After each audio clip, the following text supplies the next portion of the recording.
அண்ணாமலை மீதான வழக்கை வாபஸ் பெற்றிருக்கிறார் டி.ஆர். பாலு. அண்ணாமலை மீது தொடர்ந்த அவதூறு வழக்கை வாபஸ் பெற்றார் டி.ஆர். பாலு. மேலும் தகவலை செய்தியாளர் ரமேஷ் வழங்கிட கேட்கலாம். ரமேஷ், வணக்கம். இந்த வழக்கு தொடர்பான முழு தகவலையும் சொல்லுங்க. அண்ணாமலை மீதான அவதூறு வழக்கை திமுக எம்பி டி.ஆர். பாலு வாபஸ் பெற்றிருக்கிறார். என்ன வழக்கு, எதற்காக இந்த வாபஸ் அப்படின்னா, 2023ஆம் ஆண்டு பாஜகவின் மாநில தலைவராக அண்ணாமலை இருந்தப்போ டிஎம்கே ஃபைல்ஸ் அப்படிங்கிற பேர்ல அப்போதைய திமுக அமைச்சர்கள் பலரது சொத்து பட்டியலை வெளியிட்டிருந்தாரு.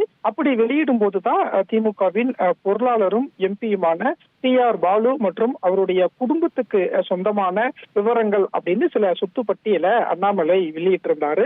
டி.ஆர். பாலுவுக்கு சொந்தமாக 21 நிறுவனங்கள் இருக்கு, 10,000 கோடிக்கு மேல சொத்துக்கள் இருக்கு, கப்பல் நிறுவனம் இருக்குன்னு பல தகவல்களை அண்ணாமலை வெளியிட்டிருந்தாரு. அதற்கு அண்ணாமலை மீது அவதூறு வழக்கு ஒன்றை திமுக எம்பி டி.ஆர். பாலு தாக்கல் செய்திருந்தாரு. சைதாப்பேட்டை குற்றவியல் நடுவர் மன்றத்துல இந்த வழக்கு விசாரணை எல்லாம் நடந்துகிட்டு இருந்தது. கடைசியாக கடந்த பிப்ரவரி மாதம் வழக்கு விசாரணைக்கு வந்த போது திமுக எம்பி டி.ஆர். பாலுவிடம் அண்ணாமலை குறுக்கு விசாரணை எல்லாம் நடத்தியிருந்தாரு. கிட்டத்தட்ட 3 மணி நேரம் இந்த குறுக்கு விசாரணை நடைபெற்ற நிலையில தேர்தல்னால இந்த வழக்கு தள்ளி வைக்கப்பட்டிருந்தது. ஜூன் 30ஆம் தேதியான இன்றைக்கு இந்த வழக்கு விசாரணைக்கு வரும் அப்படின்னு சொல்லப்பட்டிருந்த நிலையில தான் இப்போ திமுக எம்பி டி.ஆர். பாலு அண்ணாமலை மீதான வழக்கை வாபஸ் பெற்றிருக்கிறார் அப்படிங்கறதையும் முக்கியமா பார்க்க வேண்டியிருக்கு. இனி செல்லும் இடமெல்லாம் செய்தி.